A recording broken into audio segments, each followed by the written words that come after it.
À l'heure actuelle, la tendance est de plus en plus à l'intégration directe sur la machine de la technique d'automatisation la plus complète possible, tout en conservant un encombrement réduit au minimum. Il s'agit véritablement d'un défi de raccorder par exemple dans un coffret de commande d'une si petite taille, d'environ 40 cm de largeur, 20 cm de hauteur et 12 cm de profondeur, le plus grand nombre d'actionneurs et de capteurs, voire même d'intégrer en plus un assemblage de têtes intelligents pour la commande. Il faut même parfois y ajouter la visualisation, parce qu'en définitive, pourquoi investir encore dans un PC si tout peut être intégré ? Oui, et en fait, le système de périphérie de Siemens ET200SP y est idéalement adapté, de granularité très fine et doté d'une densité d'équipement élevée. S'y ajoutent également des unités centrales intelligentes, basées soit sur un API matériel ou bien même sur un PC, permettant de faire passer la visualisation simultanément sur cette unité centrale. Oui, et c'est justement là le challenge. Est-ce que nous allons pouvoir faire tenir dans tout cela ce coffret de commande ? Pour le vérifier, nous utilisons le TIA Selection Tool, notre configurateur chez Siemens, et testons cette possibilité. Ensuite, nous pouvons le commander immédiatement. Il m'est déjà arrivé de terminer complètement les modules de périphérie dans le TIA Selection Tool. Ensuite, il s'agit de sélectionner la tête correspondante. Pour cela, nous pouvons sélectionner d'une part un API matériel de forme compacte, mais également, toujours dans une forme compacte, un Open Controller, notre système basé sur PC, soit en version Windows 32 bits ou en version Windows 64 bits. L'Open Controller est une plateforme de contrôleur basée sur PC destinée au système de périphérie ET200SP. Et outre sa fonctionnalité de commande, il offre également la possibilité de pouvoir faire fonctionner simultanément la visualisation ou une autre application telle qu'une base de données sur Windows. Actuellement, nous utilisons tout simplement la version Windows 7 64 bits avec 512 Power Tags, l'IHM correspondante, mettons en place l'ensemble et le tour est joué. Bien sûr, nous avons besoin désormais d'une preuve. Est-ce que tout va rentrer ? Nous allons ainsi jusqu'aux limites et regardons si c'est possible. J'ai déjà mentionné que mon petit coffret de commande fait 40 cm de largeur et 20 cm de hauteur. Oui, il convient très bien. Voyons la hauteur, 141 mm. Il reste encore un peu de place, mais il faut encore insérer les câbles. L'évacuation de chaleur doit également être ajoutée. Apparemment, tout rentre.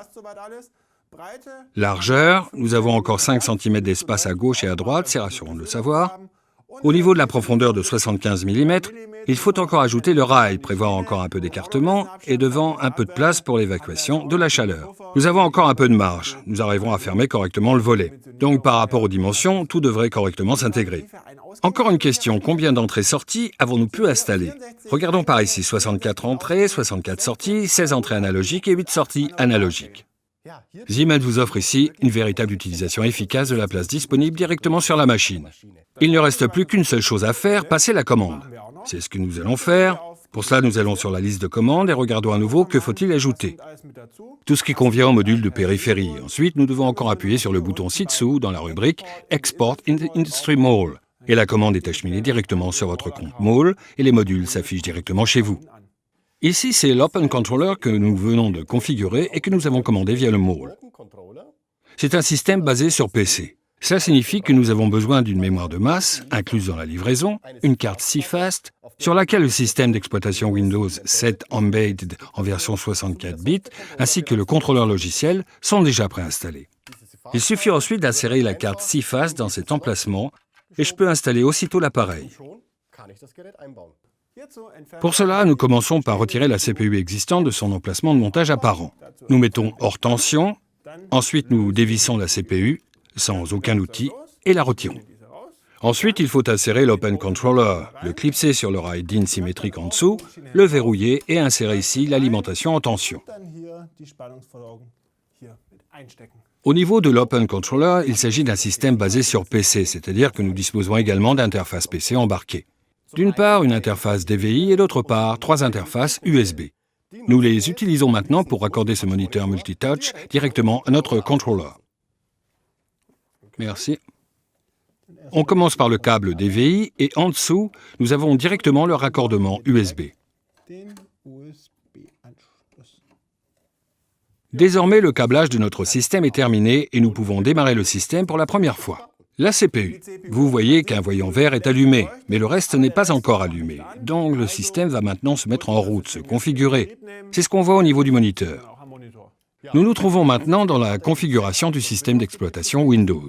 Je dois y procéder une seule fois au démarrage de cette unité centrale. Est incluse dans la livraison une licence Windows complète. Vous trouverez la clé de licence sur une étiquette située sur la face arrière du DVD de restauration. Mais pour la première installation, il ne me reste plus qu'à accepter les conditions de licence.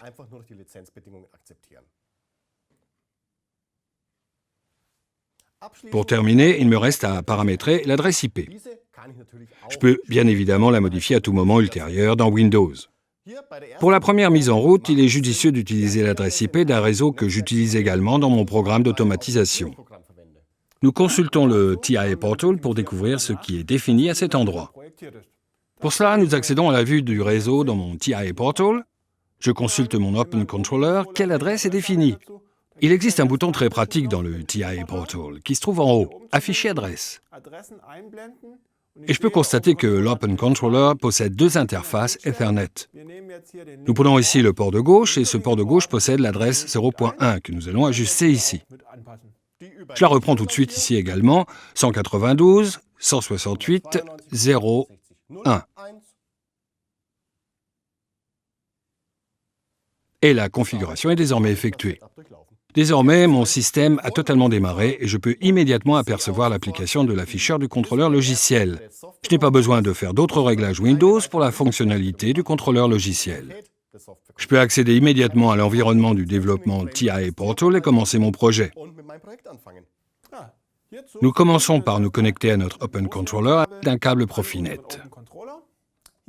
Pour cela, nous accédons à l'interface sur laquelle nous avons auparavant configuré l'adresse IP et nous pouvons ensuite sélectionner l'Open Controller directement dans le TIA Portal et comme avec une CPU normale, nous pouvons le télécharger sur l'appareil.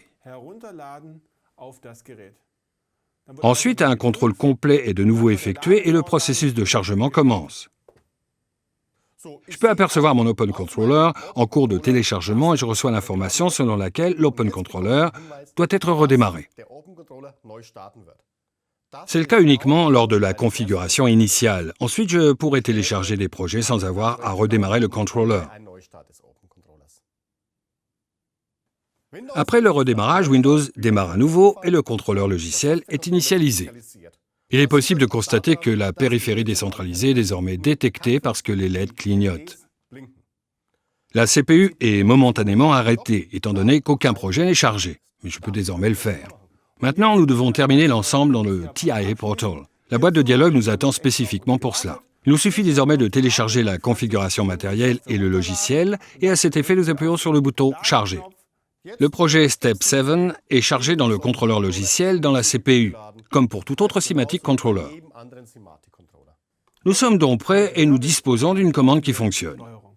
Nous pouvons découvrir ici l'application de l'afficheur en marche et la CPU pilote également les IS, c'est ce qu'indique la lumière fixe. Vous voyez, les contrôleurs basés sur le système de périphérie ET200SP vous proposent un grand nombre de possibilités sur un espace très restreint. Et grâce au TIA Portal, la mise en service de l'ensemble a été réalisée en un temps record.